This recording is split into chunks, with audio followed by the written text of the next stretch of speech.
Fran Brown met the media and confirmed that Syracuse will have a quarterback competition. Let's talk about it.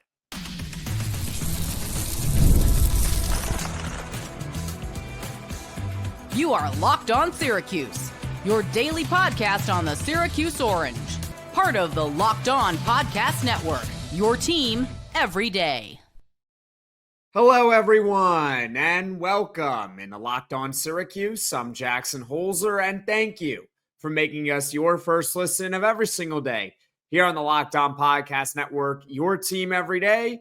We are free and available wherever you get your podcasts. And on today's show, how is Syracuse football going to replace All-American tight end Oronde Gadsden? Well, Fran Brown provided his answer today, and we'll talk about that later on in the show. Plus, offensive coordinator Jeff Nixon is back with Syracuse for his second year with the team, and the offense is not changing. I'm going to tell you why that's a good thing for Syracuse coming up later in the show. But first, Fran Brown said it. It's his words.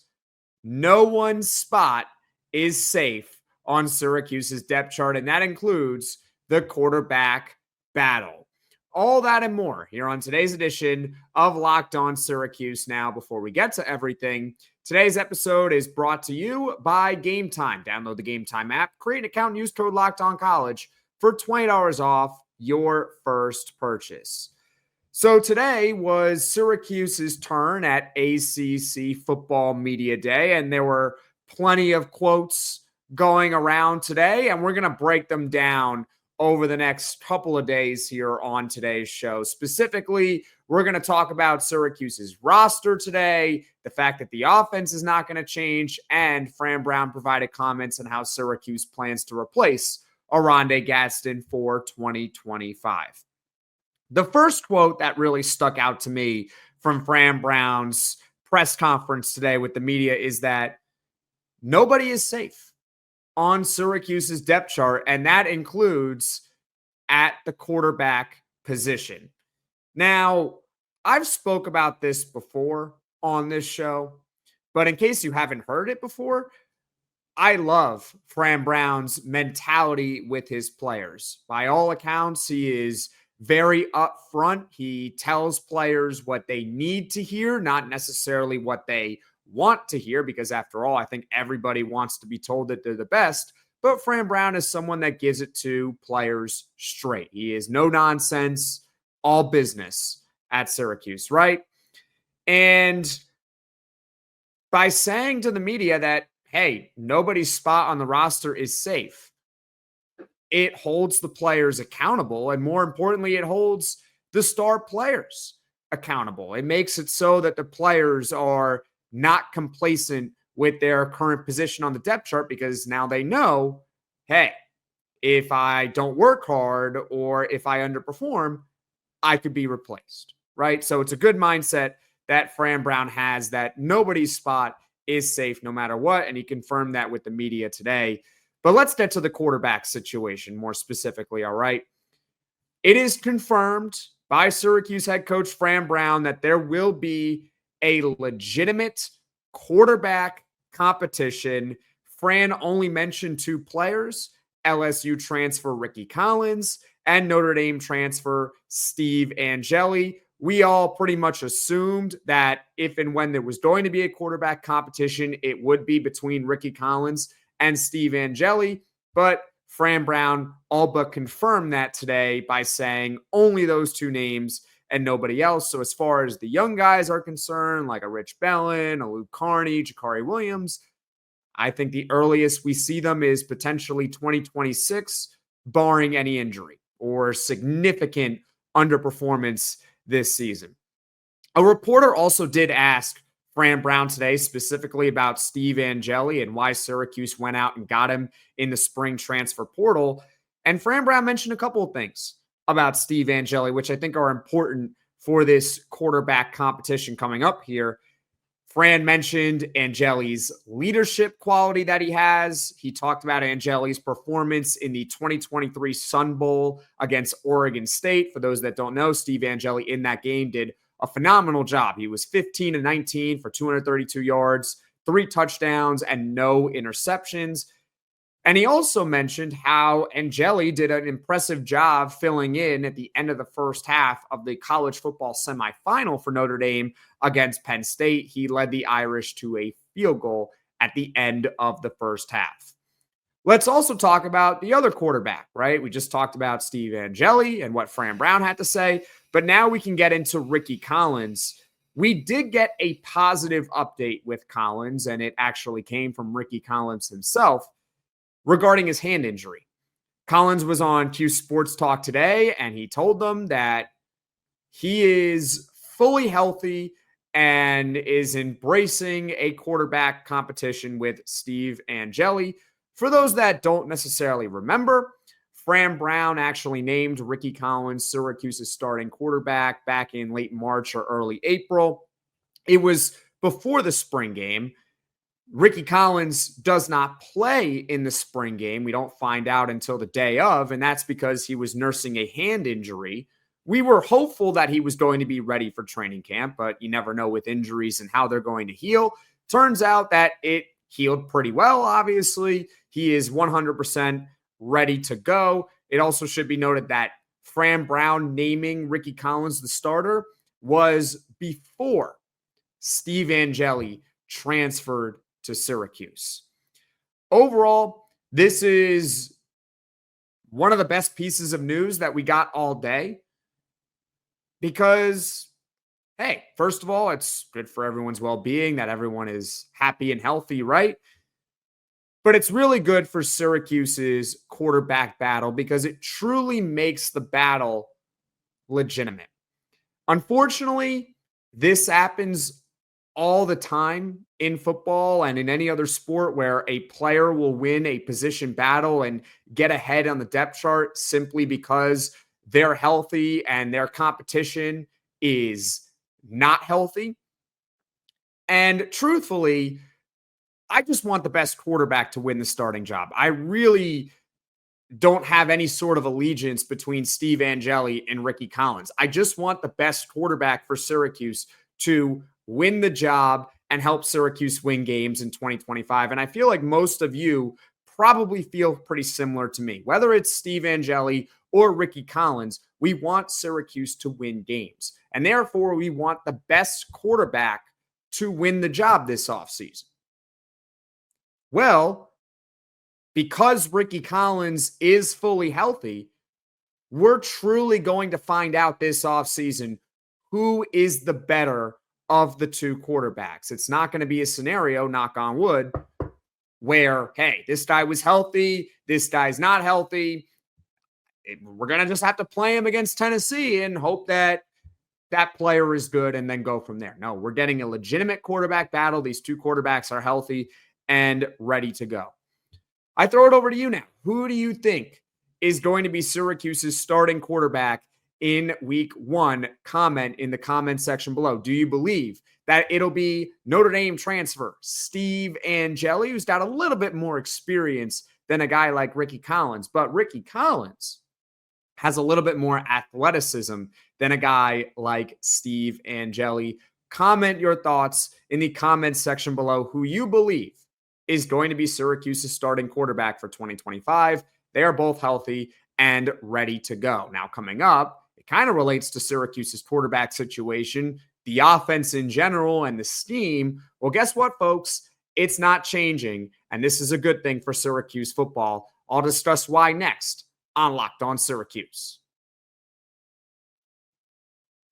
Have you ever decided at the last minute to head to a ball game with friends or family? Maybe it's game day and you suddenly realize you want to be in the stands. That's exactly where Game Time comes in. It's the easiest way to grab last minute tickets without the stress. With the money you save on tickets, you can splurge on food, drinks, merch, or even invite a bigger group to come with you. Game Time makes it possible. In fact, just a couple of weeks ago, I went to a New York Mets game with a buddy of mine, and guess what? We bought tickets pretty much at the last minute using Game Time, and because we got a great deal, we were able to splurge on Shake Shack over at Citi Field.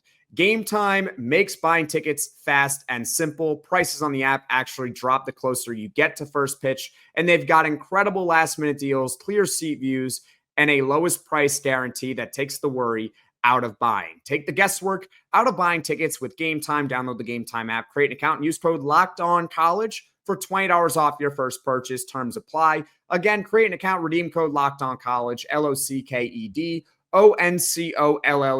for $20 off. Download the Game Time app today. Last minute tickets, lowest price, guaranteed. Syracuse's offensive system for 2025 is not going to change, according to head coach Fran Brown. This is awesome for Syracuse football, and I'm about to tell you why. So a reporter asked Fran Brown during his media availability about last season with Kyle McCord and whether or not the success was due to Kyle McCord or the system in general. And Fran Brown gave the correct answer. I don't even think it was him giving the politically correct answer. I think it was straight up the correct answer, which was that it was a combination of both. You cannot ignore the talent of Kyle McCord. He is a former 5-star quarterback out of high school. There's a reason why Ohio State recruited him and developed him to eventually be the starting quarterback there.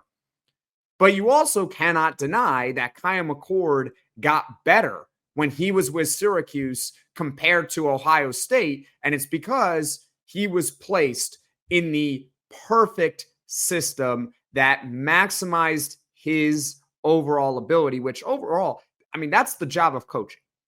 Coaches cannot be miracle workers. What they have to do is put their players in the best position to succeed. So when you combine a talented quarterback like Kyle McCord with the system of Jeff Nixon, guess what? It's a match made in heaven, right? So that was the correct answer. And the system, according to Fran Brown, is not going to change. And Fran Brown specifically mentioned that Nixon's pro-style scheme that he runs, it has worked at numerous places. But I really want to focus at Jeff Nixon's time at Baylor to further demonstrate how Fran Brown is correct in that this system truly does work. So at Baylor, Nixon has been around college football and professional football for plenty of years. But Baylor, he was with them from 2017 to 2019 as their co-offensive coordinator. In 2017, Baylor was a terrible team. They went 1-11 overall, but the offense was actually not bad. As a unit, they averaged over 400 yards per game, and that included a top 25 passing offense in the country. Again, keep in mind that Baylor in 2017 was 1-11. They were one of the worst teams in college football. In fact, they might have been the worst off the top of my head, to be honest with you. You're 1-11. But the offense under Jeff Nixon was actually pretty decent. Top 25 passing offense in the country with a terrible team. That's pretty good, right? Then in 2018, Baylor as a team overall gets better. They go 7-6, and the offense also improves with Jeff Nixon, right? They go to 460 yards per game, including a top 20 passing offense in the nation.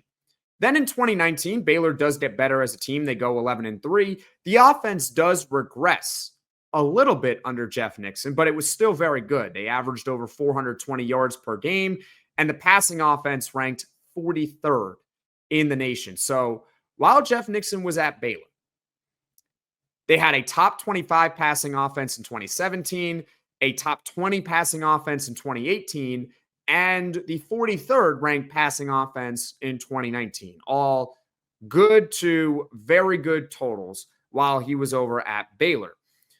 Now, should be noted that for the most part, Jeff Nixon really worked with one quarterback while he was at Baylor, and that was Charlie Brewer. But it should also be noted that Charlie Brewer was good with Jeff Nixon at Baylor, and he was not the same when Jeff Nixon left. And this is no shot against Charlie Brewer because a lot of it honestly was not his fault, but the facts are the facts. In 2019, Charlie Brewer, he averaged over 225 passing yards per game, and he had a touchdown interception ratio of 21 touchdowns, 7 interceptions. So that is a 3-to-1 ratio right there. Then in 2020, so his first year without Jeff Nixon as his offensive coordinator, he averages less than 200 passing yards per game, 14 touchdowns to 8 interceptions. So his touchdown to interception ratio in 1 year without Jeff Nixon goes from 3-to-1 to less than 2-to-1.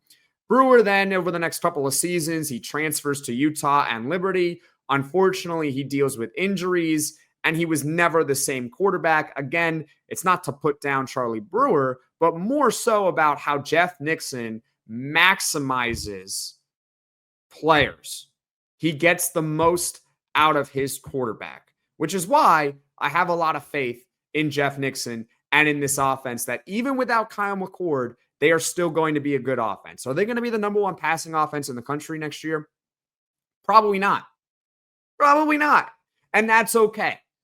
I still think Syracuse football will at least have a decent offense in 2025. And that's just me being conservative saying that because I would like to see one of these quarterbacks fully play a game before we can truly assess the offense.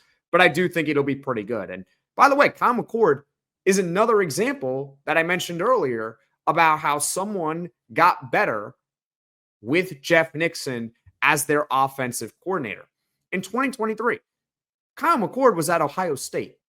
And let's be honest, he had much more to work with him at Ohio State than he did at Syracuse. And Syracuse had good weapons around him. Jackson Meeks and Trevor Pena, Oronde Gadsden, LaQuint Allen. They're not comparable, though, to what he had at Ohio State, which was Marvin Harrison, Emeka Ibuka. Those are 2 first-round picks. A second-round running back, and Travion Henderson was also there. They had an NFL tight end as well, and they had an elite offensive line. It's Ohio State, right? They're a stacked team. And McCord had a good year in 2023, 264 passing yards per game, 24 touchdowns, 6 interceptions. But he got better when he transferred to Syracuse and had Jeff Nixon as his offensive coordinator. And this is why the offense not changing, even though the quarterback is changing, I still have a lot of faith that this offense will be really good. And overall, this is awesome for Syracuse that Jeff Nixon is back with the team. Kyle McCord in 2024, in case you need a refresher, he averaged over 370 yards per game, 34 touchdowns. His interception total did go up to 12 from 6 the previous year, but can we just chalk that up to Kyle McCord having that 5 interception stinker against Pitt? Because after the Pitt game, he only threw 1 more interception in the final 6 games of the year. So I don't think he necessarily turned the ball over that much more. He just had 1 horrific game against the Pitt Panthers. There is a reason why Syracuse did everything it could to keep offensive coordinator Jeff Nixon. For those that need a refresher on this, earlier this offseason, it was a legitimate concern that Jeff Nixon was going to leave Syracuse. It was. He was popping up in a couple of head coaching searches, some minor ones in college football, but still his name was popping up around there. And if you're an offensive coordinator and you get a head coaching opportunity, I mean, that's a promotion, right? So you always have to take that seriously. And also, Jeff Nixon got an interview for the Houston Texans offensive coordinator job in the NFL. But Syracuse, ultimately, they ponied up the money. They gave him a contract extension. He is back with the team. The system, according to Fran Brown, is not going to change. Do I anticipate that the offense will be as good as it was last season, which was basically the best offense in college football? Probably not. But the main takeaway should be the offense will still be good. They will be fine offensively. And it's part of the reason why I think Syracuse is going to make a bowl in 2025, despite having one of the toughest schedules in the country. But I leave it over to you. Comment in the comment section below. Do you think that Syracuse is still going to have an explosive offense in 2025 compared to 2024? Comment in the comment section below. Now, coming up, again, related to the offense, how is Syracuse going to replace Oronde Gadsden? Well, Fran Brown provided his answer, and we'll talk about that next on Locked On Syracuse.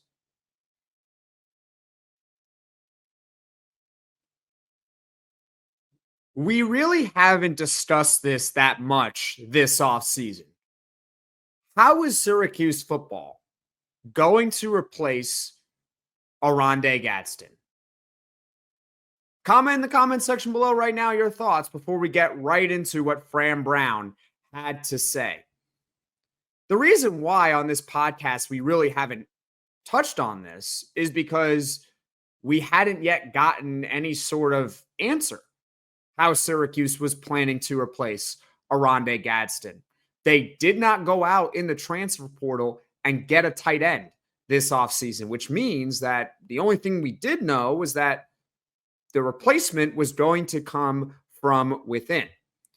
Oronde Gadsden, All-American tight end for Syracuse. He holds Syracuse's all-time records for career catches and receiving yards by a tight end.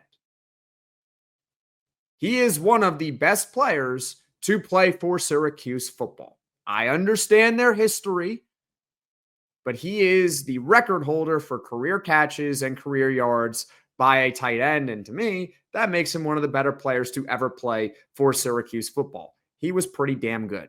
So how is Syracuse actually going to replace him? Well, according to Fran Brown, it's going to be veteran Dan Villari.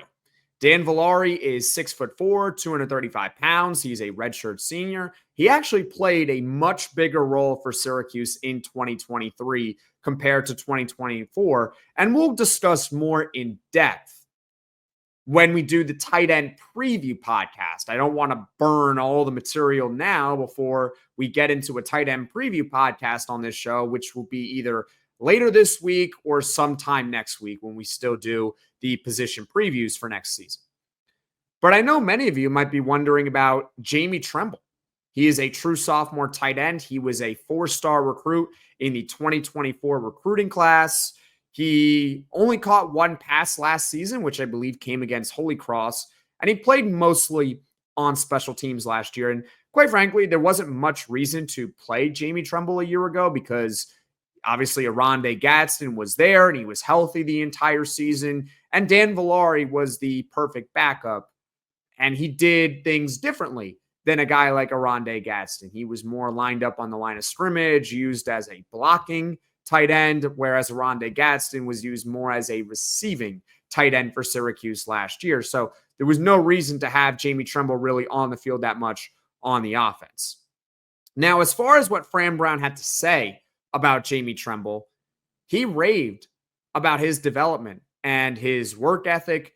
And he also did mention how we, as in us, are going to like how Syracuse uses Jamie Tremble this upcoming season. He specifically mentioned that Jamie Tremble was going to be used in the sense that he's going to move all over the field, kind of similar to Oronde Gadsden, where Oronde Gadsden sometimes would line up on the line of scrimmage, but also he would be in the slot. He would be on the outside as well. He was really a Swiss Army knife for Syracuse football at tight end.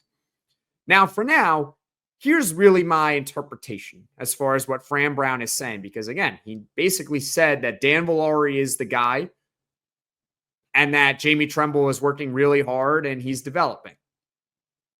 So what does that all mean for Syracuse's tight end and replacing Oronde Gadsden? Well, number one, Jamie Tremble is developing and he's working hard and he's getting better, which is a good thing, which is what Fran Brown said. I take him for his word. Number two, Dan Villari at this moment is a better tight end than Jamie Tremble. It's blunt, but when you have the head coach saying, hey, Dan Villari is really going to be the guy that replaces Oronde Gadsden, and Jamie Tremble's working really hard and he's developing, that kind of tells you that one guy is better than the other. But that leads me to the third point of my interpretation here. That could obviously change during the season. I do believe, based on what Fran Brown is saying, that Jamie Tremble is going to get opportunities on offense. And if he does well with those opportunities, his role is going to grow over the course of the season. And perhaps he ends up becoming the true replacement to Oronde Gadsden at some point during the year and hopefully in 2026 as well, because again, he's a true sophomore. He's got 3 more years of college eligibility. So this has been part 1, talking about Syracuse football media day and some comments. The offense isn't changing, how they're going to replace Oronde Gadsden, and the fact that nobody is safe on the depth chart, and we're going to have a quarterback battle for 2025. All right, so coming up on Locked On Syracuse here in the near future, tomorrow, we're going to have another podcast talking about Syracuse football media day. Fran Brown also discussed the schedule, playing Tennessee, a tough non-con. He also called the ACC the conference of quarterbacks. Then on Friday, we have Poll Friday. The question for this week is, where do you have Syracuse finishing in the ACC this season? Don't forget to vote for this week's Poll Friday on Twitter, which is at @LO_Syracuse, and on YouTube, Locked On Syracuse. That's what's coming up here in the near future. And thank you for making us your first listen today. Now, for your second listen, you could check out the Locked On Portal Show with football recruiting expert Brian Smith, who's got the latest rumors and signings each and every day. Be the most informed fan on the rapid changes to the college football landscape. Find the Portal Podcast on YouTube or wherever you get your podcasts. Folks, thank you all so much for watching. Thank you all so much for listening. If you like this podcast, be sure to hit that like button. If you really enjoy the podcast, be sure to hit subscribe. Tell all your friends about Locked On Syracuse, and I will see you all again soon.